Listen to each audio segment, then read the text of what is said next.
setelah kita melakukan berbagai proses dari mulai floor setting, kemudian kita melakukan proses input axis grid, kemudian kita melakukan proses pemodelan, baik itu pemodelan secara manual modeling ataupun misalnya auto modeling.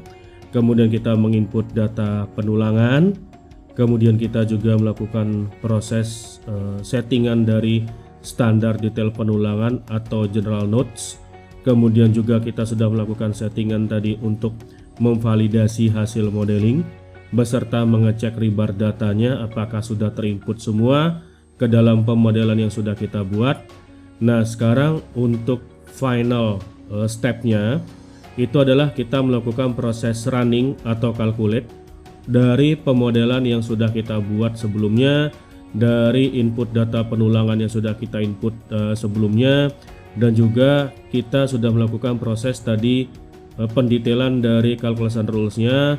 Maka sekarang kita akan melakukan proses kalkulasi quantity check dan kemudian kita dapatkan reportnya, di mana report itu bisa kita ekspor ke dalam bentuk format Excel. Nah, sekarang kita coba ke bagian modelingnya dan kita lakukan proses running atau kalkulasinya ya. Oke, untuk kalkulasinya itu kita bisa menggunakan toolsnya di sini quantity. Nah, di dalam toolsnya quantity ini sebenarnya atau di toolbarsnya quantity ini ada dua calculate, yaitu calculate dan calculate selected entity. Nah, calculate selected entity itu sebelumnya sudah kita lakukan pada saat melakukan proses calculation setting ya. Jadi random kita melakukan cross check apakah calculation setting atau rules yang tadi sudah kita ikuti dengan standar detail penulangan sesuai dengan apa yang kita kehendaki atau tidak. Nah, kemudian nanti di sini ada edit rebar, ada rebar 3D, ada rebar layout, print rebar schedule, dan terakhir ini adalah view quantity by kategori. Di mana untuk yang view quantity by kategori serta print rebar schedule ini serta rebar layout ya, itu nanti bisa kita ekspor ke dalam format yang berbeda. Khusus untuk rebar layout bisa nanti kita ekspor ke dalam format DXF dan bisa kita open atau buka di aplikasi CAD. Kemudian print rebar schedule dan view quantity by kategori itu bisa kita buka di aplikasi Excel ya. Nah, sekarang kita lakukan dulu proses di sini kalkulasi atau calculate. Nah, ini misalnya kita centang semua lantai ya, kita kemudian lakukan proses calculate. Nah, ini nanti akan ada tadi checking validity dan calculate-nya akan preparing. Nah, ini akan kita tunggu nanti prosesnya hingga selesai ya. Untuk menandakan bahwa proses kalkulasi itu selesai, akan muncul pop-up window seperti ini. Calculation-nya sukses, kemudian kita bisa klik OK. Dan di sini bisa kita klik save ya, sebelum kita lihat satu persatu untuk hasil dari perhitungan volumenya. Nah, tadi kita juga sudah melakukan proses random check terhadap beberapa item. Misalnya tadi itu adalah itemnya si file cap, kemudian termasuk itemnya kolom. Nah, sekarang akan kita lakukan proses pengecekan terhadap itemnya balok ya. Oke, kita mulai dulu dengan balok yang tipenya G1 ini ya. Jadi kita random saja tipenya G1. Kemudian bisa kita lihat di sini untuk rebar 3D-nya termasuk edit rebar ya. Jadi bending shape-nya, referensi bending shape-nya juga sudah kita dapatkan di sini. Kemudian di sini juga ada rebar 3D. Jadi rebar 3D-nya itu tampilannya adalah seperti ini. Ini rebar 3D-nya sesuai dengan yang kita proses di bagian toolbarsnya draw. Kemudian beam schedule ya. Selanjutnya kita bisa lihat juga rebar layout di sini, rebar layout. Nah, rebar layout itu akan memperlihatkan kepada kita untuk tampilan dari skematik penulangan berdasarkan 1/4 L, setengah L dan 1/4 L. Nah, hasilnya adalah seperti ini. Kemudian kita bisa lanjutkan lagi dengan pemodelan cek misalnya untuk pemodelan file cap ya. Jadi tadi pemodelan file cap, misalnya current floor kita ganti ke lantai basement 1. Nah, untuk yang file cap ini misalnya contoh di sini file cap, kita juga bisa mengekspor data bending shape-nya ini ke dalam bentuk format Excel. Nah, ini tampilannya adalah seperti ini ya. Jadi bisa kita klik kanan ekspor ke Excel. Kemudian juga kita bisa melakukan proses pengecekan lagi, tadi kolom sudah ya.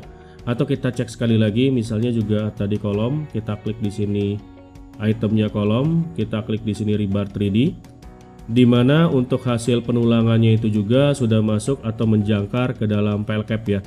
Walaupun pemodelan kita itu berada di atasnya file cap nih. Nah, tetapi penulangannya sudah otomatis diproses oleh aplikasi masuk ke dalam file cap dan juga sudah ada tekukannya juga. Nah, kita pindahkan lagi ke RC Wall, misalnya RC Wall yang ada di sini, kita klik Rebar 3D-nya. Nah, Rebar 3D-nya juga seperti ini, jadi ada yang masuk ke dalam file cap dan juga ada yang masuk ke dalam beam ya, untuk menjangkar ke dalam beam. Jadi misalnya di sini beam. Nah, ini warna hijau ini adalah masuk ke dalam beam, kemudian yang berwarna kuning masuk ke dalam file cap penjangkarannya. Oke, selanjutnya kita bisa melakukan proses pengecekan. Untuk pengecekan misalnya rough foundation ya. Jadi di sini ada foundation, kita pilih di sini rough main bar gitu ya. Nah, ini juga bisa kita cek untuk rough main barnya itu data 3D modelingnya ya.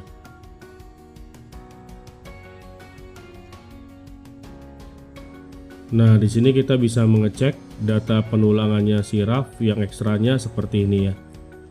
Kemudian kita juga bisa mengecek data penulangan kolom atau wall kolom ya. Wall kolom. Di sini wall kolom. Nah, misalnya kita melakukan proses pengecekan wall kolomnya. Untuk Rebar 3D-nya juga seperti ini. Nah, ini yang di bagian wall kolom ya. Bagian wall kolomnya seperti ini. Kemudian untuk yang hasil akhirnya bisa kita lihat di bagian view quantity by kategori. Misalnya kita centang semua item, kita klik OK. Nah, ini dia ya. Jadi kita bisa lihat untuk hasilnya. Kita juga bisa centang di sini show subtotal. Wall column juga bisa kita lihat, file cap juga bisa kita lihat seperti ini, rough foundation, kemudian kolom. Kolom juga per masing-masing lantai juga ada untuk hasilnya. BJTD 40-nya juga kelihatan, per masing-masing nama lantai juga kelihatan. Slab juga sama, bisa kita klik di slabnya. Beam juga sama, bisa kita klik juga. Nah, di sini ada juga set klasifikasi dan kondisi, di mana kalau kita tidak menginginkan beberapa item yang ingin kita report, ini bisa kita hilangkan centangnya, atau kita bisa modifikasi dengan menambahkan beberapa fungsi atau beberapa info sehingga reportnya bisa kita modifikasi ya. Kemudian hasil akhirnya juga bisa kita ekspor ke dalam bentuk formatnya Excel.